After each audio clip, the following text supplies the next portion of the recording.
La Cabaña, Havana, 1959. A young Argentine doctor watches a line of prisoners from his office window. His official title, Supreme Prosecutor of the Revolution. His name, Ernesto Guevara. A man approaches and pleads for his brother, accused of being an informer for the old regime. Guevara reads the file in silence.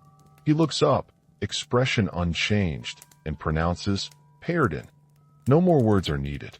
The prisoner will be executed at dawn. As he signs the death order, his face is impassive, almost bored. It is the same face that now decorates millions of t-shirts, posters, and mugs in fashion shops around the world.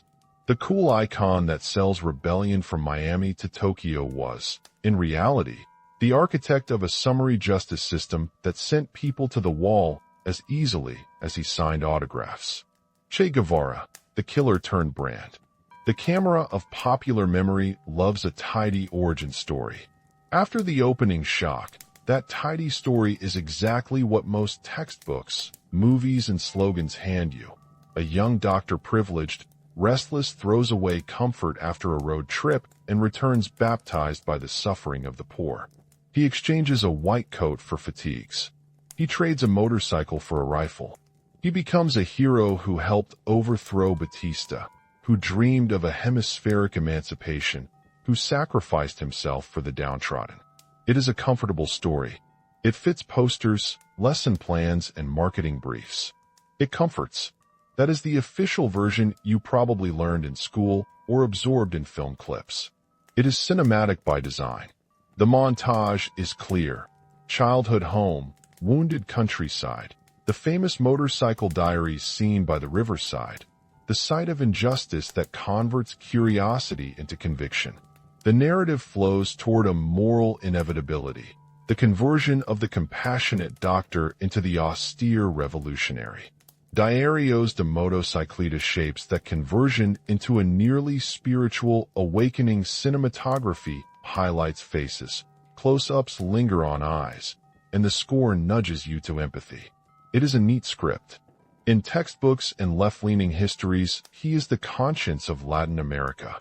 He is the man who stood side by side with Fidel Castro to topple a U.S.-backed dictatorship. He is the romantic guerrilla who dreamed of exporting revolution across the continent. He is the new man theorist who, in word and image, embodied austerity and sacrifice, simple uniform, rigorous discipline, voluntary hardship. Biographies emphasize intelligence, selflessness, and a willingness to die for principle. The arc is complete in martyrdom. Bolivia, 1967. Captured, executed, canonized in death. The story ends with a portrait of moral purity. Popular culture finished the job. A single photograph Alberto Cortés shot from the Cuba funeral locked an image into global visual memory. That face, the boina, the stare, perfect iconography. Films, songs, and posters amplified it.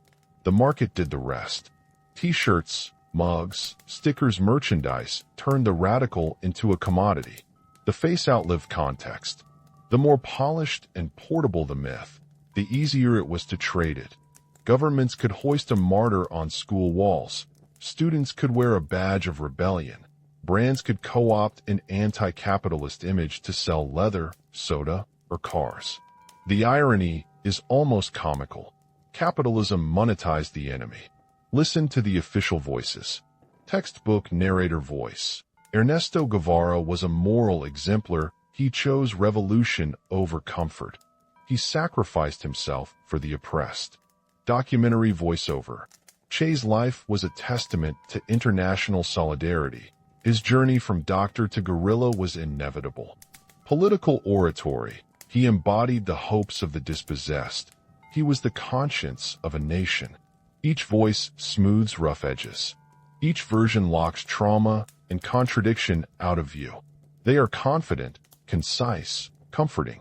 They close the gaps where doubt might fester. It is important to see who benefits from such a smooth narrative. Symbols are political currency. For leftist regimes, a martyr like Che consolidates legitimacy. He is the perfect exemplar to inculcate civic virtues without messy debate. For revolutionary movements, he serves as a rallying cry, uncompromised, unambiguous, portable. For the culture industry, he is a brand simple to reproduce, easy to market, and eternally profitable. Even for adversaries of the Cuban regime, his image can be instrumentalized. Critique of an ideal without acknowledging the complexity is simpler when the icon is carved in one tone only. There are practical comforts to the tidy myth. It answers the need for role models that do not dirty their boots with nuance. It is pedagogically convenient. Teach a face, teach a line.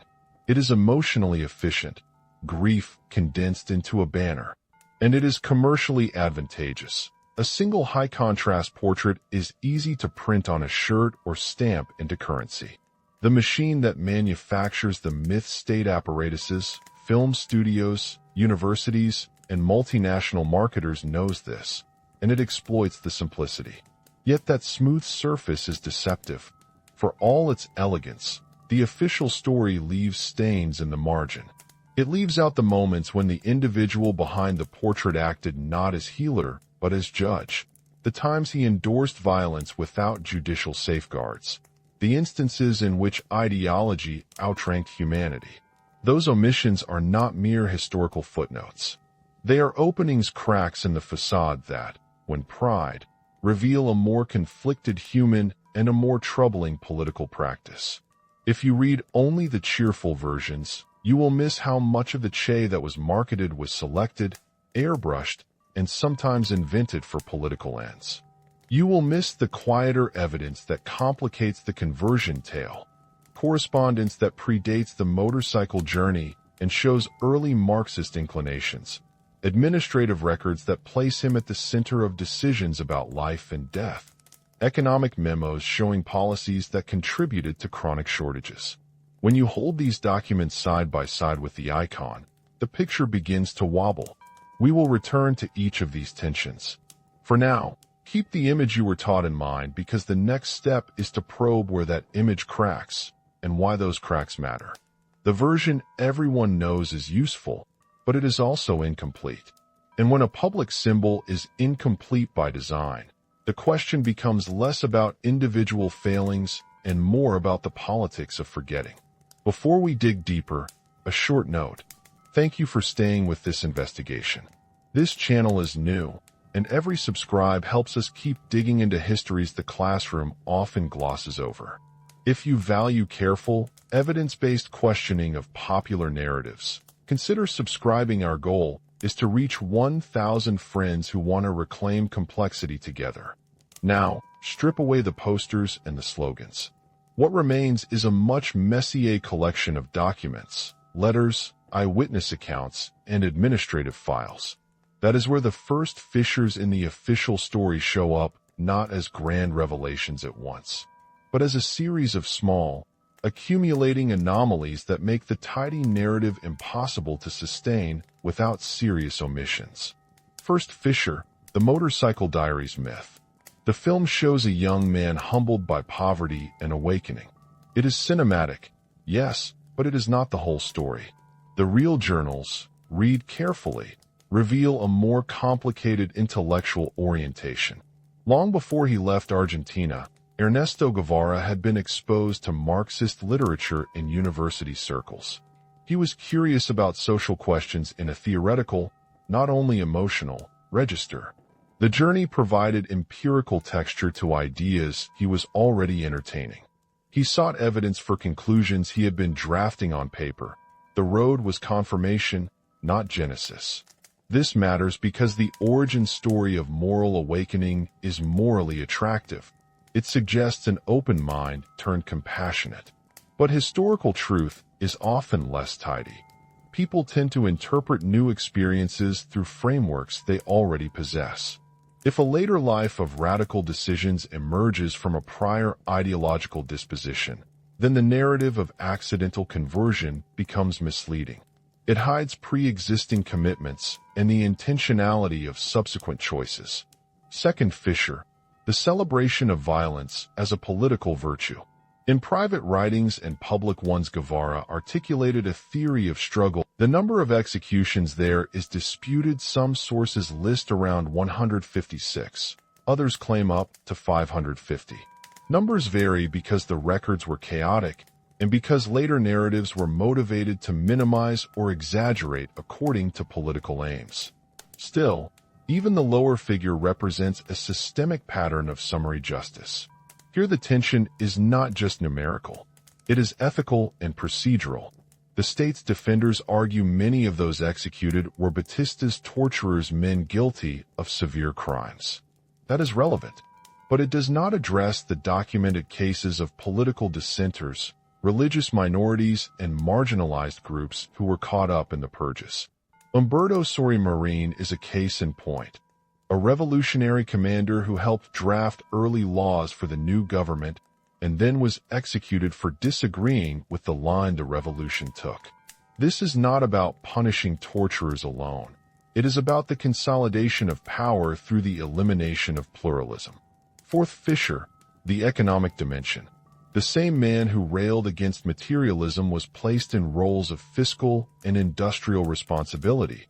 President of the National Bank, later Minister of Industry. He championed centralized industrial policies, moral incentives for labor, and ambitious quotas. In practice, many of these policies produced shortages, low productivity, and economic dislocation. The very critique of capitalist materialism that he promoted did not translate into successful alternative economic management. The revolutionary moralism that denounced markets often failed when tasked with running complex supply chains and industrial systems. There is a dissonance here. The myth must present Che as an economic romantic who refused mammon, yet the records show policies that tended to centralize control and then demand compliance.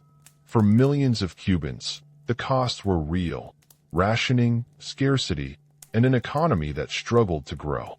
Those are not the kind of details comfortably included on a poster. Fifth, Fisher, class attitudes under the revolutionary veneer. Publicly, the new leadership extolled the man of the people.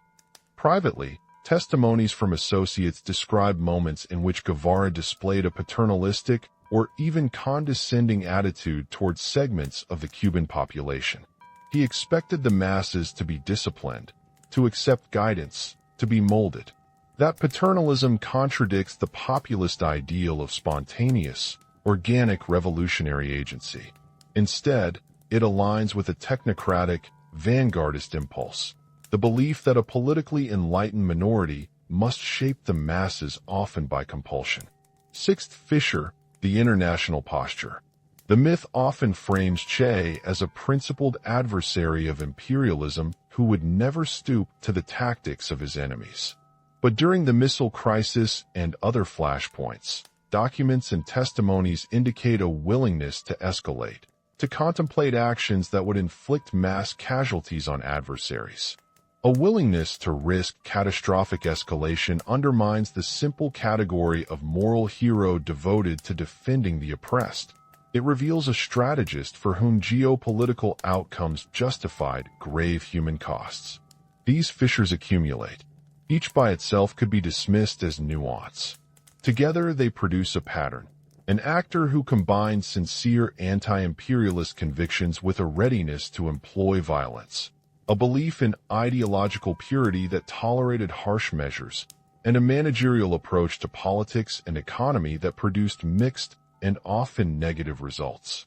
The tidy hero story skirts all this complexity. If you were taught only the tidy version, what follows will feel unsettling. This is not to brand Che as a cartoon villain. He was neither saint nor monster. But the public myth has flattened him into two dimensions. The historical record, by contrast, is full of texture, contradictions, failed policies, moral choices that had human victims. How do we reconcile the hero with the executioner? The answer is not to cancel him wholesale, nor to sanitize him. It is to accept that human beings can be both admirable and dangerous. The revolution required choices. Some choices were courageous, others were destructive. The difference lies in the means chosen and in the ethical calculus behind them. At this point, the viewer should be primed for a closer look at La Cabaña, at the economic files, at diaries and letters. The next sequences will lay out documents, testimonies, and imagery that show how decisions were made, who benefited, and who paid the price. Each piece will be offered with caveats. Historians disagree on interpretation, sources are incomplete, memory is contested.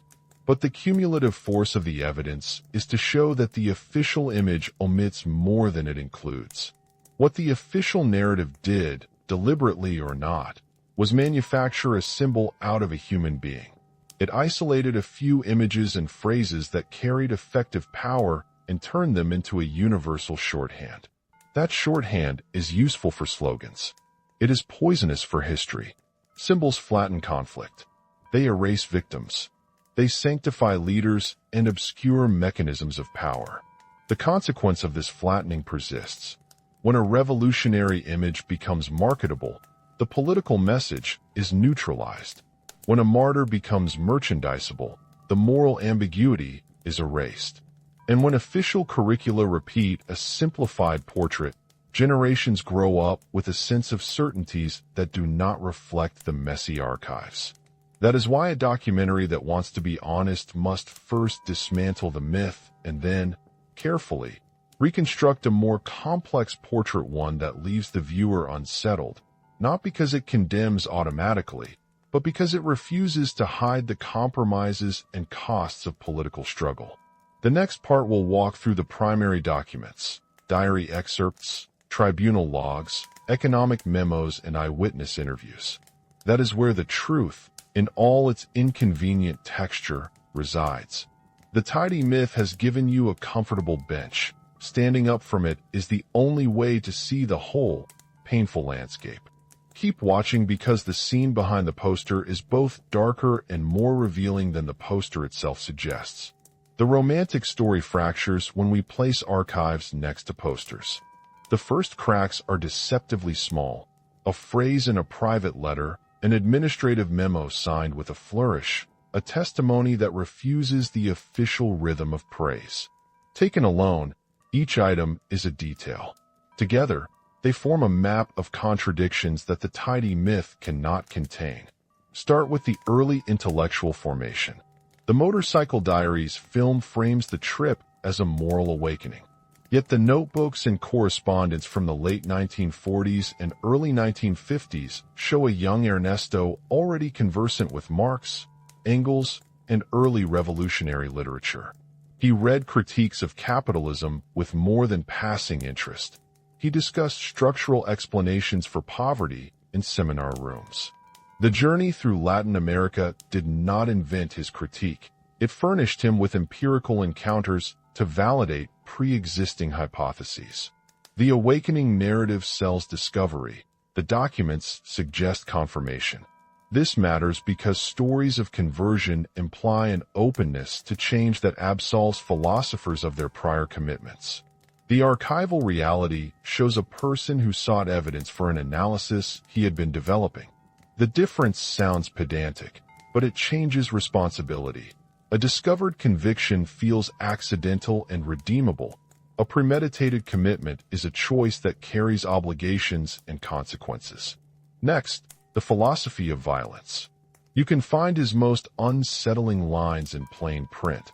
An embrace of hatred as a weapon, a claim that moral softness was the enemy of revolutionary success. These are not rhetorical flourishes, they are ethical commitments. When a leader codifies an ethic that valorizes hatred and murder as instruments of political transformation, the consequences are predictable. Systems institutionalizing such principles will produce purges, show trials, and an atmosphere in which dissent counts as treachery. Consider the tribunals at La Cabaña. To visualize them, imagine an old colonial fort repurposed into a courtroom, dawn air heavy with salt and the sound of boots. Men are brought in, papers shuffled, minutes pass, sentences follow. Some of the accused were indeed torturers and murderers of the Batista era. The public thirst for justice, some would say revenge, was understandable. But the revolutionary courts were not neutral mechanisms of fact-finding. They were instruments of the new state, operating under revolution. As head of the National Bank and Minister of Industry, Guevara produced memos that reveal a managerial zeal combined with ideological prescriptions. The approach privileged centralized directives, moral exhortation, and a disdain for market mechanisms. Incentives were to be moral, not material. Workers were expected to produce because of revolutionary zeal. The result was predictable. When complex production systems require technical coordination, ideological exhortation is rarely sufficient. Production figures sagged. Shortages became common. The romantic discourse about refusing materialism did not translate into an effective socio-economic program. There is another record, less formal but equally telling. Testimonies of colleagues and acquaintances. They paint a portrait of a leader strict to the point of inflexibility. He slept little, pushed hard, demanded discipline. Some admired the man's rigor. Others remembered a disdain for error, a lack of tolerance for dissent, a coldness when decisions harmed people. These are not caricatures. They are human memories that, when compared with decisions about executions, industrial policy, and foreign adventurism, form a consistent pattern. The prioritization of ends over means. Internationally, his actions and rhetoric also produced tension with the standard myth. The revolutionary strategy of folkismo, the idea that small guerrillas can catalyze mass revolution, sounds romantic in slogans. In practice, the experiments in Congo and Bolivia were catastrophic. Poor intelligence, inadequate local support, and misreading of conditions turned those endeavors into disasters. They show a leader more wedded to an abstract model than to empirical realities on the ground. Personal testimony from surviving guerrillas in Bolivia recounts a leader confronting hunger, illness, and isolation with stoic resolve, but also with strategic blindness.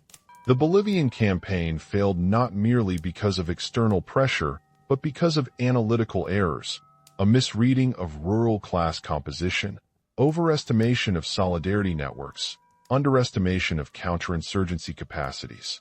The man who could plan with cold precision in an office sometimes failed to adapt in the field. Then there are the moments suggesting a willingness to escalate geopolitically. During the missile crisis and other flashpoints, evidence suggests he was prepared to risk actions that could have catastrophic human consequences. That kind of willingness may be framed by admirers as courage, others call it recklessness. The crucial point is that the myth rarely admits such perilous calculations. The sanitized portrait turns what was sometimes brinkmanship into heroism. Look now at the mechanics of myth-making. The image of Guevara that became global was not only a spontaneous cultural phenomenon. It was curated. Fidel Castro's speeches after 1967 intentionally framed Guevara as martyr. The Cuban state elevated him to a symbol printed and distributed materials, promoted curricula, organized commemorations. Abroad, artists and activists adopted the image as shorthand for rebellion. Jim Fitzpatrick's stylized poster simplified Corda's photograph into a high-contrast emblem. The image moved faster than the biography. When an image detaches from its biography, it becomes a signifier that can hold many meanings depending on who's using it. A university student in Berkeley wears the shirt as a gesture of protest. A factory produces the shirt for profit. A state uses the face in schoolrooms to anchor loyalty. The meaning fractures. The paradox is striking. The anti-consumerist icon becomes a mass commodity. The anti-imperialist symbol circulates in metropolitan malls. The commodification is not incidental. Market forces exploit vacant signifiers. A face with high symbolic density but low narrative specificity is ideal. It invites projection. Each wearer invests the face with personal meaning. That is why marketing loves myth. It is flexible, portable, and profitable. The capitalist market completes the icon's transformation, not by accident, but by the logic of circulation. This process has consequences for memory. A generation learns an image, not context. They know a face, not a set of decisions that produce suffering for some and utopian experiments for others. Consequence 2. Institutional memory ossifies.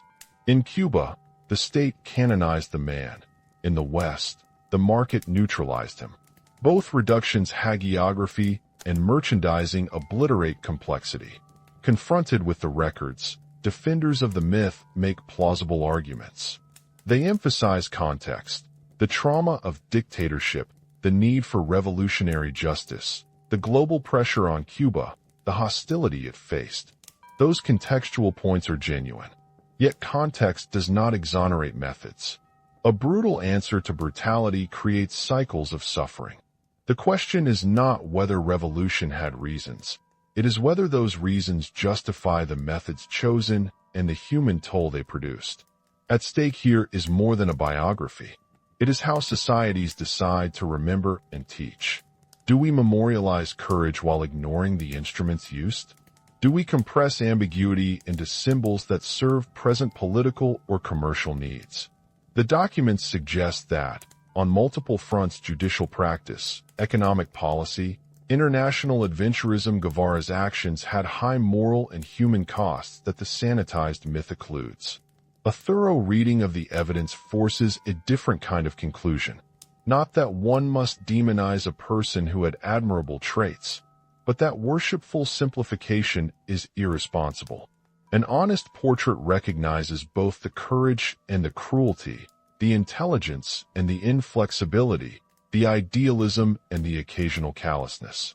It refuses reduction. As this section closes, the viewer should feel a growing inability to accept the poster as sufficient explanation. The poster is an invitation to look. The archives are an obligation to scrutinize. The next stages of the investigation will trace the machinery that made a man into a symbol, the propaganda architecture, the cultural circulation, and the commercial markets that did not merely reflect, but actively shaped public perception. To understand the present function of that symbol, one must first accept the past complexity. Only then can we see how images travel into the present and how they are repurposed to justify acts, movements, and market strategies. The myth is not idle. It continues to authorize strategies and shortcuts in politics and culture. And that is why history, messy, contested, and incomplete, must be told in full, beyond the convenience of a single, sellable face. Behind the posters and the slogans, the revolution had a backroom. Imagine a narrow hallway in an old Havana building, the plaster flaking, a single bulb swinging. Footsteps, the smell of coffee that has sat too long in a metal pot, the rustle of papers. There, away from the chants and public rallies, Ernesto Che Guevara moved like an engineer of systems rather than a romantic guerrilla. He kept lists, not prayers. He wrote memos, not poems. Those who worked with him remembered routine as ritual. A pale dawn, a thin notebook, an index card with names and short lines, quotas to raise, factories to inspect, tribunals to attend. He wore austerity as armor canvas jacket, pressed boots, and expected the same from others. He suffered from asthma, a wheeze that tugged at his chest like a reminder of mortality. But illness did not soften him. It sharpened his discipline. He slept little and demanded obedience. Small mistakes in supply reports would earn a stare that felt like judgment. The message was simple: sloppy production, sloppy revolution. This was not mere personal rigor. It was doctrine. Guevara believed politics could be administered like a clinic. The metaphor began with a doctor's stool and ended in ledger books. He swapped bedside manner for directives. In minutes-long staff meetings, he would dismantle excuses and reassign blame. An engineer of the new statehood, he measured virtue in output: tons of sugar, rates of literacy, numbers of recruits, and scorned what he saw as the sentimentalities of compromise. In private, the rhetoric of solidarity often collided with a different voice. Letters and memoirs from confidants reveal a strain of intellectual superiority. He read widely and debated aggressively. Patrons of cafes and military barracks would later recall a Guevara who could be condescending when faced with popular logic. He believed in a vanguard, those who knew. The image of Guevara as ascetic sat uneasily beside reports of the revolutionary elite inhabiting confiscated villas in Tarara, a beachside enclave with better ration lines and more reliable electricity. These were not palaces of excess. They were small islands of relative privilege. For the ordinary Cuban, waiting in daily queues for soap and meat, the sight of leaders in less austere quarters felt like contradiction writ in brick and tile. It made the rhetoric of renunciation look performative in the new man, an aspirational myth rather than an immediate reality. Where personal austerity stopped and policy cruelty began can be traced in operational choices. As president of the National Bank and later Minister of Industry, Guevara favored moral incentives over market mechanisms, exhortations over wages incentives. He tried to replace material rewards with revolutionary zeal. The result was often lower productivity, manufacturing bottlenecks, and public frustration.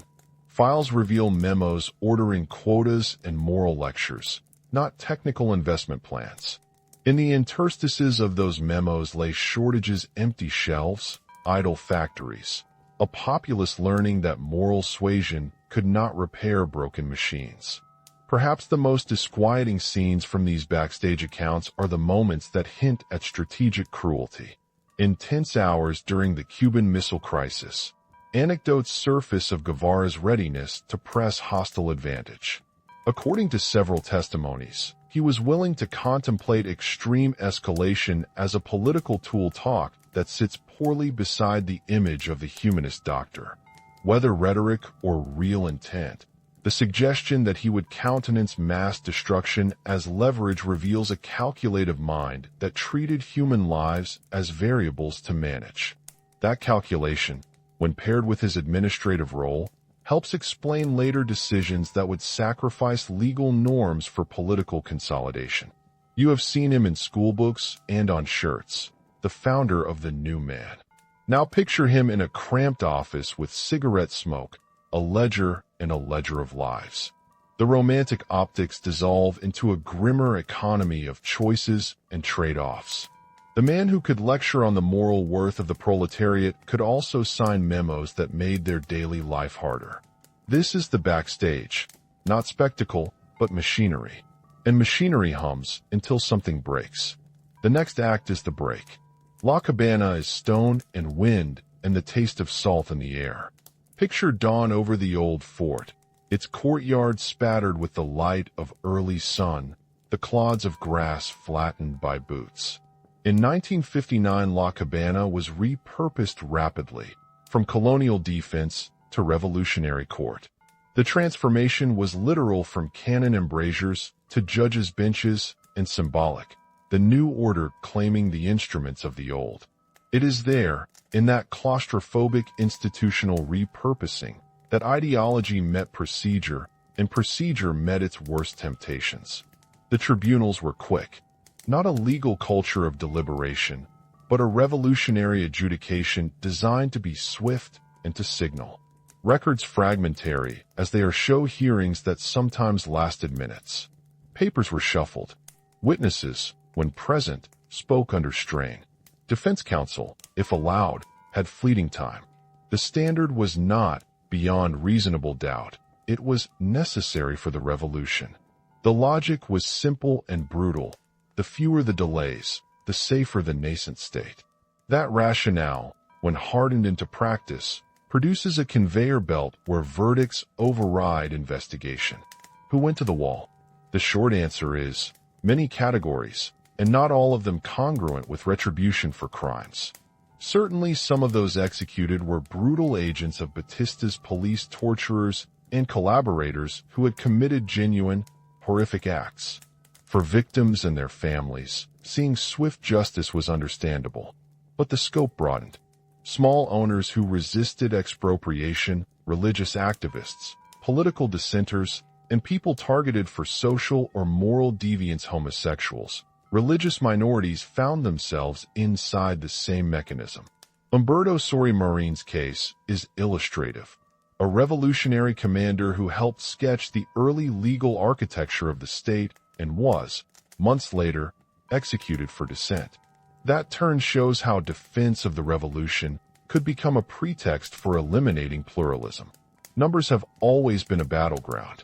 Critics point to figures as high as 550 executions at La Cabaña during that first brutal year. Defenders put the tally at lower levels, often citing chaotic record-keeping and the fog of a society in upheaval. Numbers are important, but they are not the whole story. Even the more conservative counts signal a systematic pattern, repetitive, state-sanctioned summary justice. It is the pattern, the normalization, that matters. The archive's trial logs, memos, chaplain notes reveal not randomness but protocol, lists, approvals, signatures. Administrative routine equals moral decision. The man at the center of approval was not a faceless bureaucrat.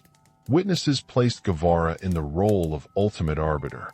The Capellan de la Cabaña later described the chapels and the echo of boots. Letters and later interviews disclosed that Guevara rarely commuted death sentences. His justifications are chilling when read in full context. We do not need proof to execute a man.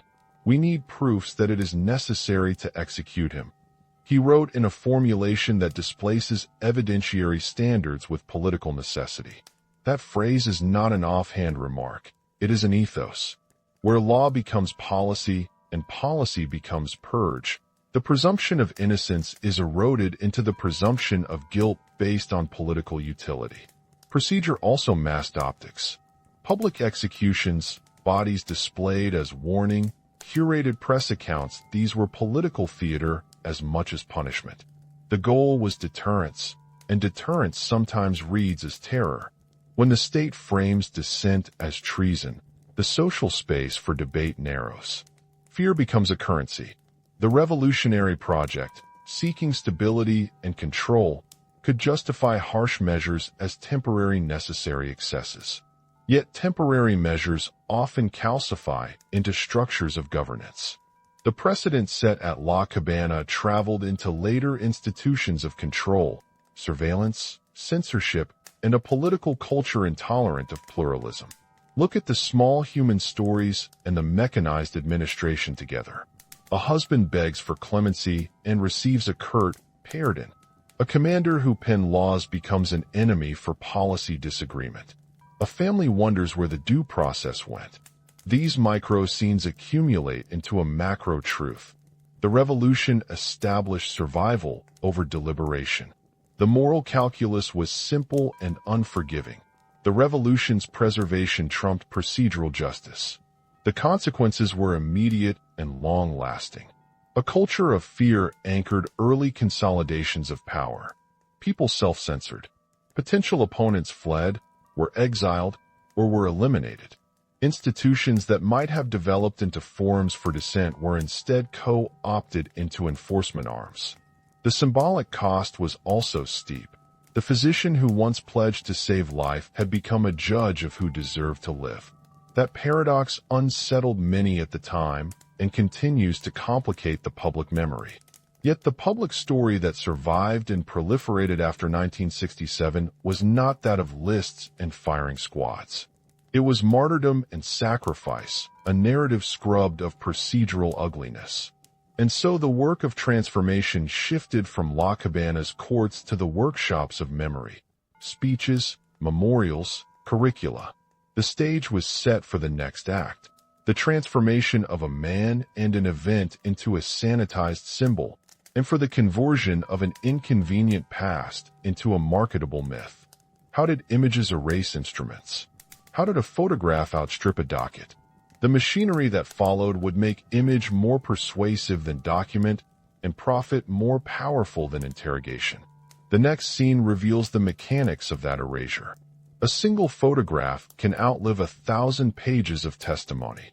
On March 5, 1960, at the funeral for victims of the La Cabaña explosion, a photographer named Alberto Corda took a picture that would become a global signifier. The image, a three-quarter profile, eyes far away, beret tilted was not, at the time, a manifesto. It was simply a person caught in a solemn moment. What followed was not happenstance. It was construction.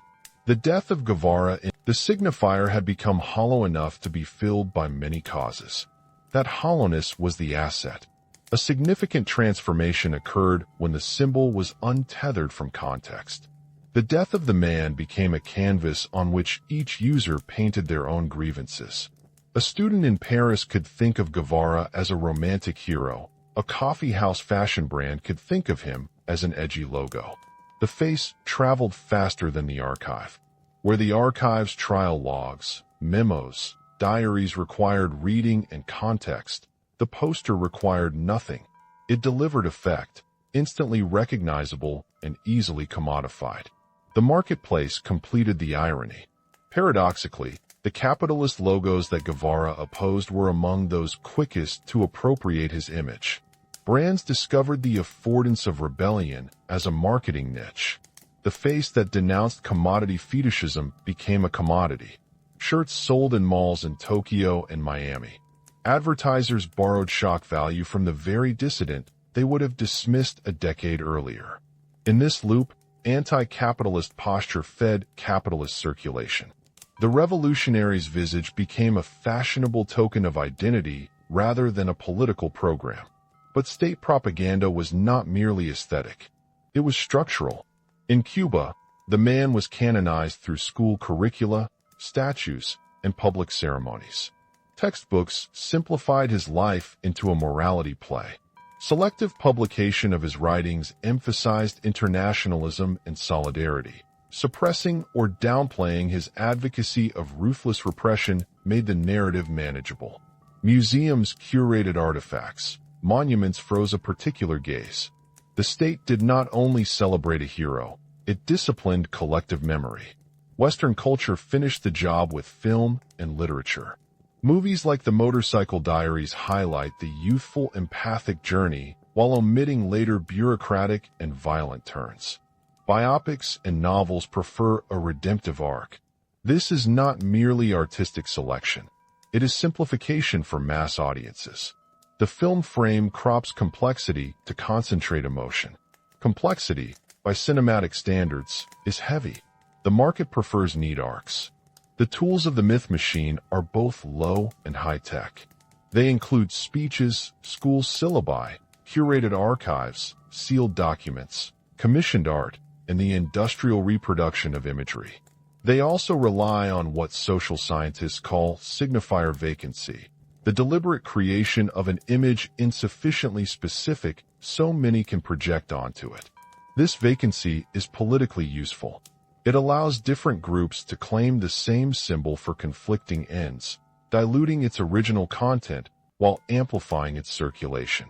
The impact is cumulative and self-reinforcing.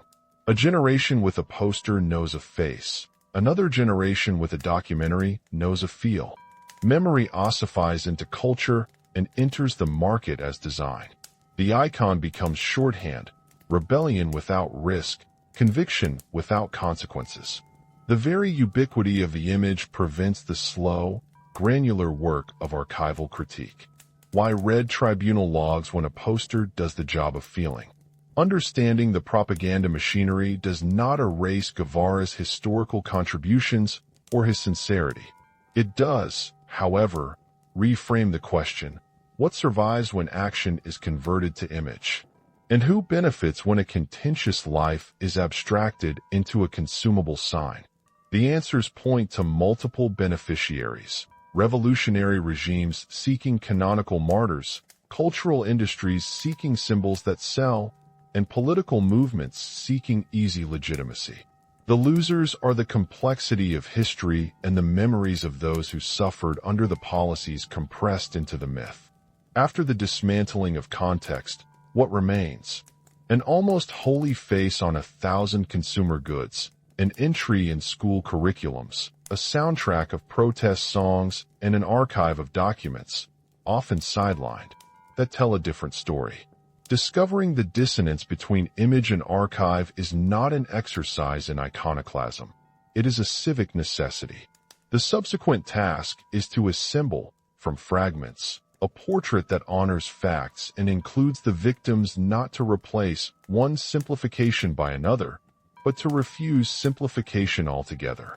The next move is reconstruction, to see the man in full, and to see what that full figure asks of us now. To meet the man honestly, the reconstruction must refuse both hagiography and caricature.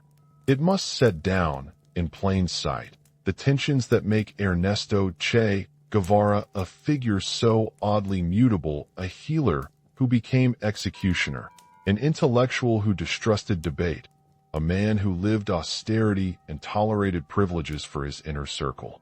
The aim here is not to absolve or to damn, but to describe a coherent portrait that can withstand scrutiny, traits, aims, methods, failures, and the zones where evidence is thin or contested. Start with character. In private records and the diaries he left behind, Guevara appears as a man of intense will. He is often described as ascetic, lean frame, deliberate gestures, a voice that could be warm in one breath and implacable in the next. His chronic asthma, the rasp of his breath, becomes part of the image of body that never surrendered to ease. Colleagues remembered someone who slept little, read more, and expected the same rigor from others. That discipline worked as strength. It also calcified into intolerance. The same hand that sutured wounds in a field hospital made decisions that devalued lives as if they were tactical variables. You can see both impulses in a single archived gesture, a stethoscope looped over a shoulder beside a stamped execution order. Second, the objectives. The evidence shows an ideological edge sharper than the popular story admits. Guevara wanted structural transformation, a reordering of property, labor, and political authority across Latin America. Not merely redistribution, but a remaking of social subjectivity, the new man, who would labor willingly for the collective good. That is the sincere core of his project. It explains his stamina and his contempt for half measures. But sincerity and correctness are different things. The strategy he favored folkismo, the idea that small guerrilla nuclei could ignite broader revolution, reflected a conviction that moral example plus armed pressure could substitute for mass political organization. That theory looked plausible in secret dispatches and echoes in guerrilla pamphlets. In practice, it often misread local conditions and underestimated state capacity. His aims were radical and, by his lights, urgent. Their implementation, however, involved choices that produced harm. Third, the methods. Here the portrait becomes most disturbing. Guevara embraced a tight moral binary, friend versus enemy, revolutionary versus counter-revolutionary. In his lexicon, violence was not simply a regrettable instrument. At times he framed it as a purificatory necessity. Documents record formulations where the legal threshold for punishment was replaced by a political calculus. You did not need to prove guilt as a matter of law. You needed to prove that execution was necessary for the revolution. That inversion of standards and administrative, almost bureaucratic rationalization of lethal force is among the most consequential facts of his career. It explains La Cabaña's summary tribunals and the atmosphere in which sentences were signed with the same pen used to write policy memos. Fourth, failures and unintended consequences. As administrator, Guevara's tenure at the bank and later in industrial planning shows a mixture of zeal and naive economics. Plans rolled out with rhetoric that treated human motivation as malleable. They ignored marginal incentives and local complexity. Production targets became moral imperatives. The result was, by many accounts, dislocation and scarcity that damaged precisely the populations the revolution claimed to serve. Militarily, his adventures in Congo and Bolivia look in the record like experiments with borrowed models and insufficient intelligence, romantic risk-taking without a sustainable logistics base. The stubbornness that makes a strategist persevering also makes him slow to accept that the model itself might be wrong. Fifth, the moral ambivalence. A balanced portrait must allow for cognitive dissonance. Guevara could be heroic in moments organizing medical care, standing physically between combatants and civilians, refusing personal comforts, and also it shapes the templates of action for later actors who invoke his example. Close this reconstruction with a scene: a narrow cell, the muffled sound of boots, a narrow slit of light through which a figure watches the compound awaken. That image is not a moral conclusion, it is an invitation. The man who once watched from such a window is now a global sign. But the more you know the man behind the sign, the harder it is to keep the two apart. The next question is unavoidable. How did the image triumph over the documents, and who profited from that erasure? The story did not stop when bullets were fired or when the last dispatch was written. What followed the propagation and mutation of an image is the reason millions now wear a face as if it were a creed. The hidden legacy operates on three planes: politics, culture, and commerce. Each plane borrows from the same process: extraction of a signifier, simplification of meaning, and reproduction at scale. The result is a living afterlife that shapes conflicts, markets, and memories. Politically, Guevara's thought has been invoked as moral license for violence. The doctrine of Fouquismo, abstract on paper, became a script for insurgents who lacked mass backing but desired moral validation. In Colombia, in Peru, and in other theaters, guerrilla groups cited guerrilla theory and his example to rationalize protracted campaigns. That invocation is selective and often ahistorical. Many of those groups adapted the rhetoric while ignoring the context that he thought necessary, but the symbol served as legitimation. For a young recruit in a jungle, a poster or a slogan supplies a moral horizon. The historical complications collapse into a simple valorization. The effect has been tragic: cycles of violence that justified themselves in the name of liberation but produced suffering for civilians who never asked to be part of the experiment. Culturally, the image has gone global and hollow. The Corda photograph, once a solemn capture at a Havana funeral, was stripped of context by Fitzpatrick's graphic reduction and then by 1,000 reproducers. A posterable face fits on placards, sweatshirts, and coffee mugs. It travels faster than texts or archives. The visual economy is decisive. An icon that stands for rebellion can be rebranded endlessly. You can see the collision in a single montage. On the left, archival footage of tribunals and a fortress at dawn. On the right, teenagers at a mall trying on tees beneath fluorescent lights. The contrast is jarring because the symbol's emotional affordances, defiance, nonconformity, righteous anger are portable, but the historical freight is not. Commercially, the irony is almost perversely instructive. Capitalism, which Guevara critiqued, found it easy to commodify his face. Brands co-opted the aesthetic of dissent, selling rebellion as a purchasable identity. This commercialization accomplishes two things simultaneously. It spreads the image to audiences who have no historical frame, and it converts dissent into consumerism. The same market logic that Guevara opposed turns his silhouette into an object whose circulation replenishes the consumer circuits he wanted to dismantle. The result: a self-erasing loop in which anti-capitalist memorabilia feeds corporate profit. Inside Cuba, the mechanism was different, but no less suppressive. The state canonized him through curricula, monuments, and ritualized remembrance. Textbooks compress complexity into moral exemplars. Schoolchildren are asked to emulate austerity without being taught the policy debates and moral trade-offs that accompanied governance. This sanitization serves political ends. A singular heroic narrative consolidates authority and discourages dissent.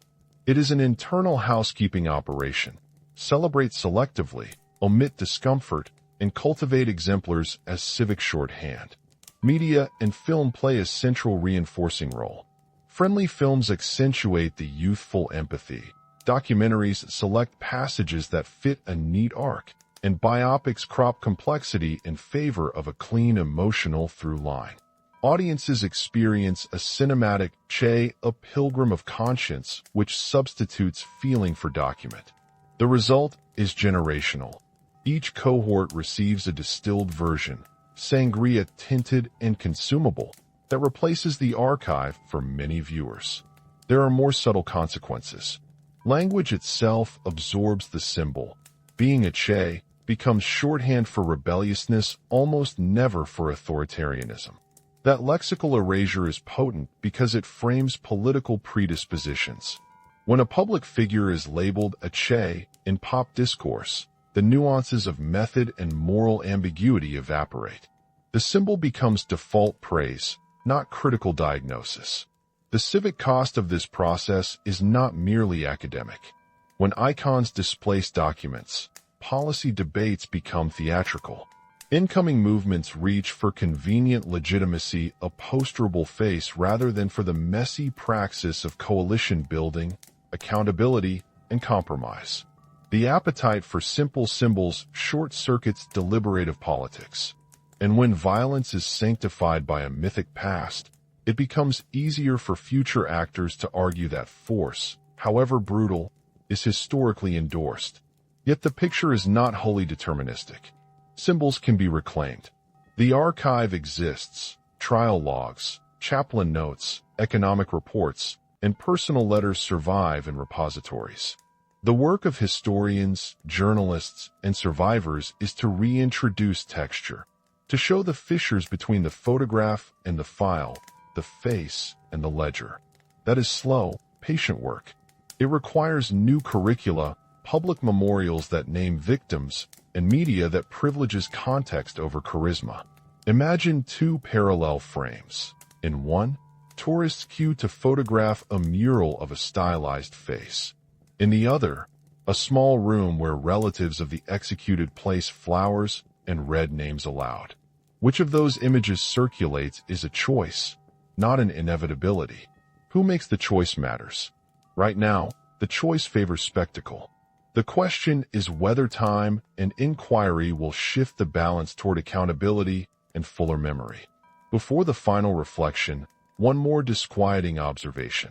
The currency of the vacant signifier benefits a variety of actors. Authoritarian regimes gain a moral shorthand. Corporations gain edgy aesthetics.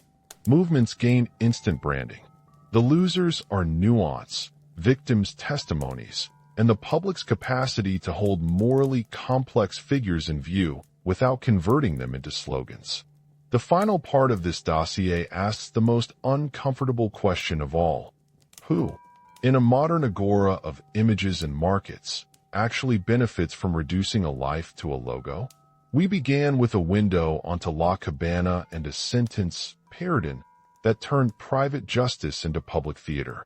We traced how the sweet story taught in classrooms flattened a life into a template, then followed the fractures, pre-existing ideology masked as discovery, the celebration of violence as strategy, and administrative routines that rationalized death. We watched an image escape its context and become a portable pledge of rebellion, sold in shopping malls and sanctified in schoolyards. You have seen how myth is manufactured and how myth reshapes politics, markets, and memory. So here is the question that should make us uneasy. When a face can mean everything and nothing at once, who profits from the erasure, and what does that profit cost the people whose names were never printed on a t-shirt? If you stayed to the end, thank you. Subscribe to keep opening these dossiers. Tell us where you learned to revere your icons. And add a comment with your town. Let's map who still asks inconvenient questions. This is one file among many. There are more unopened archives, more faces to reassemble, and more stories that need their full, complicated witnesses.